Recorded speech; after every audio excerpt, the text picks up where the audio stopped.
All right, ladies and gentlemen, please take your seats. We are about to start.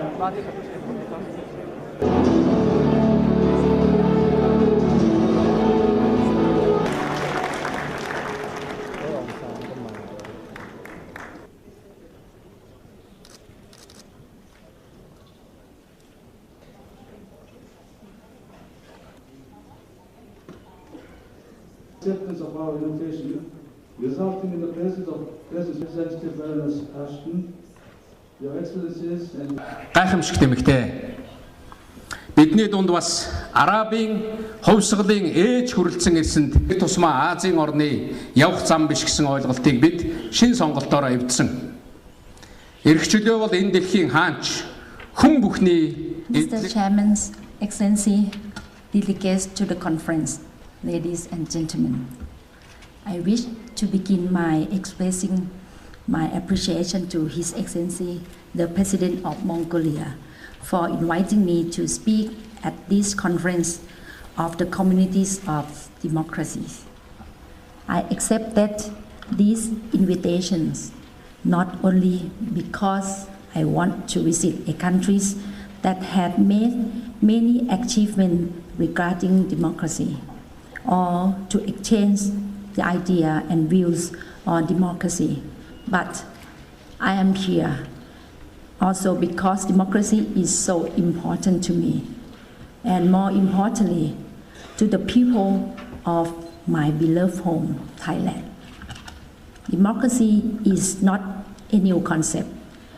Over the years, it has brought progress and hope to a lot of people. At the same time, many people have sacrificed their blood and life in order to protect and build a democracy. A government of the people, by the people, and for the people does not come without a price.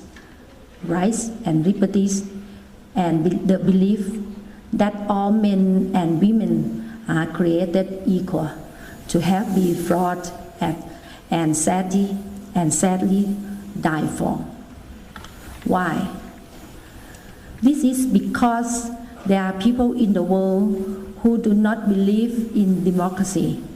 They are ready to grab powers and wealth through suppression of freedoms. This means that they are willing to take advantage for other people without respecting human rights and liberties. They use force to gain submission and abuse the power. This happened in the past and still pose challenges for all of us in the present.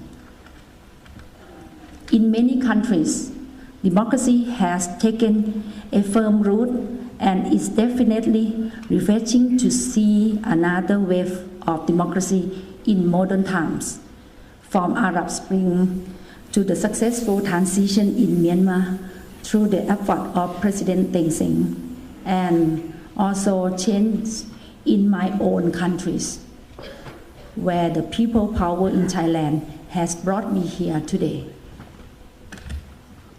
At the regional level, the key principles in the ASEAN Charter are the commitment to the rule of law, democracy, and constitutional government. However, we must always be aware that anti-democratic forces never subside. Let me share my story. In 1997, Thailand had a new constitution that was created through the participation from the people. But of this, we all thought a new era of democracy have finally arrived. An era without the cycle of coup d'etat. It was not to be. An elected government which won choose election with a majority was overthrown in 2006. Thailand lost track, and the people spent almost a decade to regain their democratic freedoms. Many of you here know that the government I am talking about was the one with my brother, Thaksin Shinawatra, as the rightfully elected Prime Minister. Many of people who don't know me say that why complain? It is a normal process that government come and go. And if I and my family were the only ones suffering, I might just let it be. But it was not. Thailand suffered a setback and lost international credibility. Rule of law in the countries was destroyed. Projects and programs started by my brother's government that came from the people's wishes were removed. The people felt their rights and liberties were wrongly taken away. Thai means free, and the people of Thailand fought back for their freedom. In May 2010, a crackdown on the protester, the Rachels movement, led to 91 deaths in the heart of the commercial district of Bangkok. Many innocent people were shot dead by snipers, and the movement crashed with the leaders jailed or fled abroad. Even today, many political victims still remain in jail. However, the people push on. Finally, the government then had to call for an election, which they thought could be manipulated. In the end, the will of people cannot be denied. I was elected with an absolutely majority. But the story is not over. It is clear that elements of anti-democratic regimes still exist. The new constitution draft under the coup leaders led government put in the mechanism to restrict democracy. A good example of this that half of the Thai Senate is elected, but the other half is appointed by a small group of people. In addition, the so-called independent agencies have abused the power that should belong to the people for the benefit of the few rather than the Thai society at large. This is the challenge of Thai democracy. I would like to see reconciliation and democracy regaining strength. This can only be achieved through strengthening of the rule of law and due process. Only then will every person, all walk of life, can feel confident that they will be treated fairly. I announced this as part of the government policy at the Parliament before I fully assumed my duties as Prime Minister. Moreover, democracy will also promote political stability, providing an environment for investment, creating more jobs and income. And most importantly, I believe political freedoms address long-term social disparities by opening economic opportunities that would lead to reducing the income gap between the rich and the poor. That is why it is so important to strengthen the grassroots. We can achieve this through education reform. Education creates opportunity through knowledge and democratic cultures built into the way of life of the people.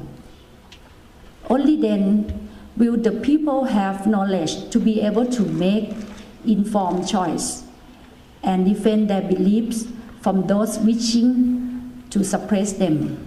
That is why Thailand supported Mongolia's timely UNGA resolution on education for democracy. Also, important is closing gaps between also important is closing gaps between rich and poor. Everyone should be given opportunities and no one should be left behind. This will allow the people to become an active stakeholders in building the country's economic and democracy. That is why my government initiate policies to provide the people with the opportunities to make their own living and contribute to the development of our society. Some of these include creating the Women Development Fund, supporting local products and SME, as well as help raising income for the farmers.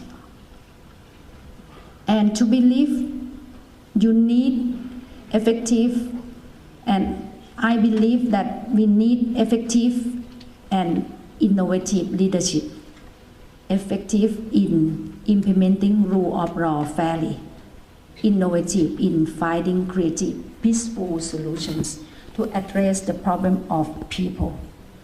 You need leadership, not only on the part of governments, but also on the part of the oppositions and all stakeholders.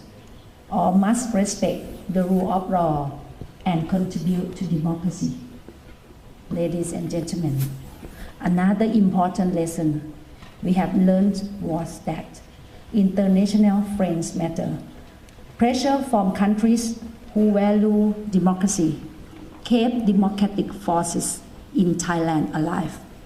Sanctions and non-recognition are essential mechanisms to stop anti-democratic regimes.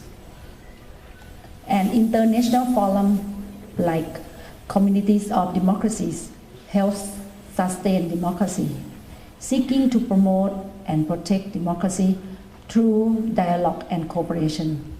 More importantly, if any countries took the wrong turn against the principle of democracy, all of us here need to unite to pressure for change and return freedom to the people. I will always support the communities of democracies and the work of the Governing Council. I also welcome the President's ASEAN Partnership Initiative for Democracy and will explore how to extend our cooperation with it.